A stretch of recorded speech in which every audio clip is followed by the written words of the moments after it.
உங்களுக்கும் எனக்கும் தான் தெரியும் எலியா யாருன்னு என எழுதி வச்சிருக்கு. பேதுருக்கு எப்படிப்பா தெரிஞ்சிச்சு? அவனுடைய அங்க அடையாளம் எப்படிப்பா தெரிஞ்சிச்சு? அவன் குள்ளமா இருப்பானா ஹைட்டா இருப்பான்னு எப்படி தெரிஞ்சு? ஒண்ணுமே தெரியாது. ஆனா பேதுரு சரியா சொன்னான். என்னன்னு தெரியுமா சொல்றான்? கிறிஸ்துவ கிட்ட வந்து, அப்பா நான் உங்களுக்கு ஒரு கூடாரம், எலியாவுக்கு ஒரு கூடாரம், மோசேவுக்கு ஒரு கூடாரம், இப்படி 3 கூடாரத்தை என்ன செய்யறேன்னு சொல்றான். சொல்லணும் என்னது? அந்த நேரத்துல அவனுக்குள்ள இருந்து பேசுனது யாரு தெரியுமா? பரிசுத்தம் கிடையாது, இன்னொரு ஒரு ஆவி பேசிச்சு. ஹல்லேலூயா. தேவனுடைய பிள்ளையை தொடணும்னா அவருடைய கண் மணியை தொடணும் என்றது இந்த வசனத்திலிருந்து ஆழமான சத்தியம். உங்களுடைய வேதாகமத்தை என்னோட திருப்பிக் கொள்ளுங்க. மத்தேயு எழுதின சுவிசேஷ புஸ்தகம் 17ஆம் அதிகாரம். மத்தேயு எழுதின சுவிசேஷ புஸ்தகம் 17ஆம் அதிகாரம், வசனங்கள் 1 - 4 முடிய. 6 நாளைக்கு பின்பு இயேசு பேதுருவையும் யாக்கோபையும் அவருடைய சகோதரனாகிய யோவானையும் கூட்டிக் கொண்டு தனித்திருக்கும்படி உயர்ந்த மலையின் மேல் போய் அவர்களுக்கு முன்பாக மறுரூபமானார். அவர் முகம் சூரியனை போல பிரகாசித்தது, அவர் வஸ்திரம் வெளிச்சத்தை போல வெண்மையாயிற்று. அப்பொழுது மோசேயும் எலியாவும் அவரோடே கூட பேசுகிறவர்களாக அவர்களுக்கு காணப்பட்டார்கள். அப்பொழுது பேதுரு இயேசுவை நோக்கி, ஆண்டவரே, நாம் இங்கே இருக்கிறது நல்லது. உமக்கு சித்தமானால் இங்கே ஒரு கூடாரமும், மோசேக்கு ஒரு கூடாரமும், எலியாவுக்கு ஒரு கூடாரமும், 3 கூடாரங்கள் போடுவோம் என்றார். ஆமென். ஹல்லேலூயா. இந்த வசனம் தேவனோடு தேவனுடைய சித்தத்தை நடப்பித்துக் கொண்டிருக்கிற கிறிஸ்து இயேசுவோடு பயணிக்கிற ஒரு சீஷனுடைய இடறலை காட்டுகிறது. எப்படி இடறி விழுந்து போகிறான் என்று சொல்லி. அங்க நாம இடறல் என்று பேசும் பொழுது அநேக காரியங்கள், வித்தியாசமான இடறல்கள்லாம் இருக்கு. ஒரு சகோதரன் தேவனுக்குள்ள ரட்சிக்கப்பட்டு வந்து சின்ன பிரச்சனைகள், குடும்ப பிரச்சனைகள், இதன் மூலியமாக இந்த உலகத்துல ட்ரக்ஸ், குடிக்க அடிமையாகுவது ஒரு இடறல்.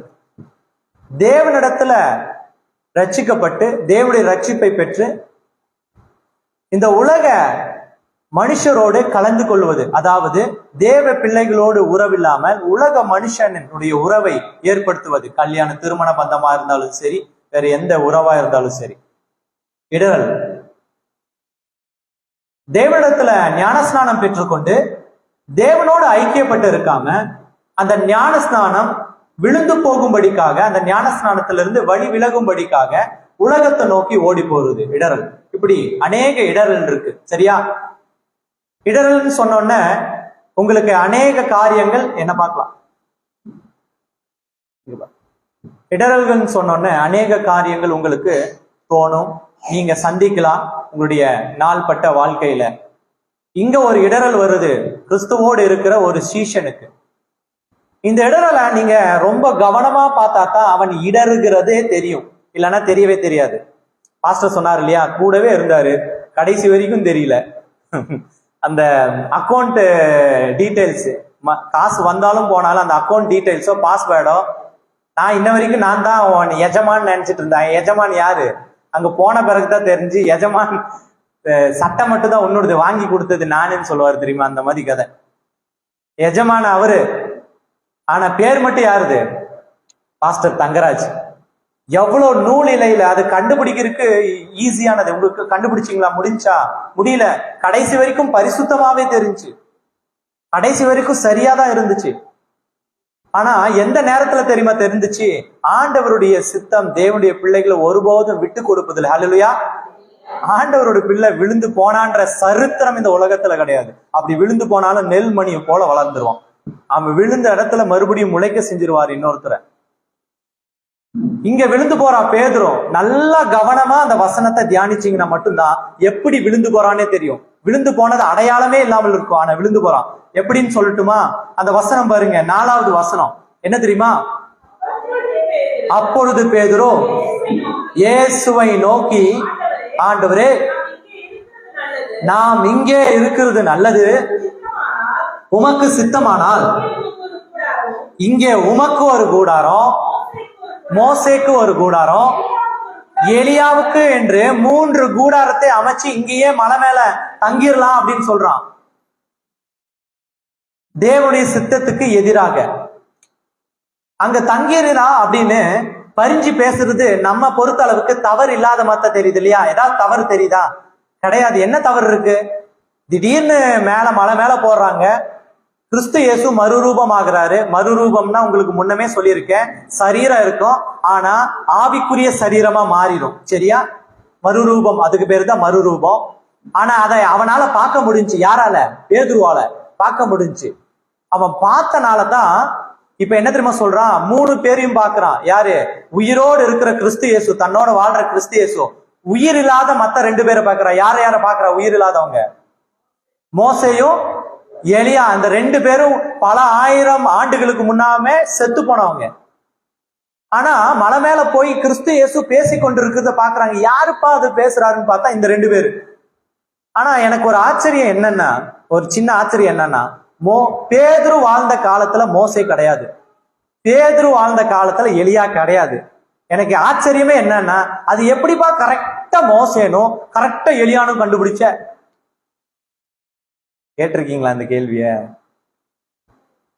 பல 1000 வருடத்துக்கு முன்பதாக செத்து போன 2 பேரு கிறிஸ்து இயேசு மலை மேல நின்று பேசிட்டு இருக்காரு. என்னைக்காவது இந்த கேள்வியை கேட்டீங்களா? சும்மா எழுதி வச்சிருக்கு, எழுதுனதை படிச்சுட்டு போயிடுவோம். ஏன்னா பழைய ஏற்பாட்டுல தான் நம்ம மோசையை பத்தி படிச்சிருக்கோம், எலியா பத்தி எனக்கும் தான் தெரியும் எலியா யாருன்னு. ஏன்னா எழுதி வச்சிருக்கு. பேதுருக்கு எப்படிப்பா தெரிஞ்சிச்சு? அவனுடைய அங்க அடையாளம் எப்படிப்பா தெரிஞ்சிச்சு? அவன் குள்ளமா இருப்பானா ஹைட்டா இருப்பான்னு எப்படி தெரிஞ்சு? ஒண்ணுமே தெரியாது. ஆனா பேதுரு சரியா சொன்னான். என்னன்னு தெரியுமா சொல்றான்? கிறிஸ்துவ கிட்ட வந்து, அப்பா, நான் உங்களுக்கு ஒரு கூடாரம், எலியாவுக்கு ஒரு கூடாரம், மோசேவுக்கு ஒரு கூடாரம், இப்படி 3 கூடாரத்தை என்ன செய்யறேன்னு சொல்றான். சொல்லணும். என்னது? அந்த நேரத்துல அவனுக்குள்ள இருந்து பேசினது யாரு தெரியுமா? பரிசுத்தம் கிடையாது, இன்னொரு ஒரு ஆவி பேசிச்சு. ஹல்லேலூயா! அந்த ஆவி கிறிஸ்துவோடும் தேவனோடும் அதே பரலோகத்தில் இருந்தது. அவனுக்கு தெரியும் எத்தனை வருஷத்துக்கு முன்னாடி செத்தாலும் எலியாவினுடைய முகத்தையும் மோசேயினுடைய முகத்தையும். ஹல்லேலூயா! கிறிஸ்துவோடு வாழ்ந்த சீசன் தாங்க. அந்த ஒரு செகண்ட்ல சரியா அடையாளம் கண்டுபிடிக்கும் போதே நம்ம தெரிஞ்சுக்கணும், இது எந்த ஆவி? அந்த ஆவி இல்ல, இன்னொரு ஆவி, இந்த உலகத்தை ஆட்டி படைச்சு கொண்டு இருக்கிற ஆவி. அப்போ இது தேவனுடைய சித்தத்துக்கு எதிரானத்தனை. கரெக்டா இல்லையா? கரெக்ட். இப்போ கரெக்டா இல்லையான்றது இன்னொரு க்ளூவை வச்சு கூட தெரிஞ்சுக்கலாம். எப்படி தெரியுமா? அடுத்த வசனத்திலே க்ளூ கொடுத்துறாரு. என்னன்னு படிங்க பாப்போம். அவன் பேசுகையில், யார் அவன்ன்றது? யாரு? பேதுருவை அவன் சொல்றாரு. அவன் பேசுகையில், இதோ ஒளியுள்ள ஒரு மேகம் அவர்கள் மேல் நிழலிட்டது, இவர் என் நேசகுமாரன், இவரில் நான் பிரியமாயிருக்கிறேன், இவருக்கு செவி கொடுங்கள் என்று அந்த மேகத்திலிருந்து ஒரு சத்தம் கேட்டது. ஹல்லேலூயா! ஹல்லேலூயா சொல்லுங்க. சில நேரத்துல நம்மள இடரல் அடைய செய்கிறவர்கள் கூடவே இருப்பாங்க. அவர்களுக்குள்ள பிசாசு போய் அவன் பேசினது உதவி செய்வது போலதான் இருக்கும். அவன் பேசினது எப்படி இருக்கு? பாதுகாப்பது போலதான் இருக்கும். ரொம்ப அக்கறை உடையவனா தான் இருக்கும். ஆனா பேசினது யாரு? பரிசுத்த ஆவி கிடையாது. எந்த ஆவி பேசிச்சு அவனுக்குள்ள இருந்து? பிசாசின் அசுத்த ஆவி பேசிச்சு. அதனாலதான் இப்ப என்ன தெரியுமா செய்து? தேவனுடைய ஜனத்திற்கோ, தேவனுடைய சுவிசேஷகனுக்கோ, தேவனுடைய போதகனுக்கோ எதிராக அந்த செகண்ட்ல எப்பேற்பட்ட ஆவி வந்து பேசினாலும் அவனுக்காக பெரிஞ்சு பேச வானத்திலிருந்து சத்தம் உண்டாகும். அல்லேலூயா! வானத்திலிருந்து சத்தம் உண்டாகும். நாம வேணா ஈஸியா காலி பண்ணிட்டு போலான்னு நினைக்கலாம். என்ன செய்யலாம்? கூடவே இருந்து பக்கத்திலேயே குறி பறிச்சு தொடக்குன்னு அந்த ஆள் விழுந்தாலும் பரவாயில்ல, இல்ல நாம தள்ளி விட்டாலும் பரவாயில்லன்னு. ஆனா தேவனுடைய பிள்ளையை தொடணும்னா அவருடைய கண் மணியை தொடணும் என்றது இந்த வசனத்திலிருந்து ஆழமான சத்தியம்.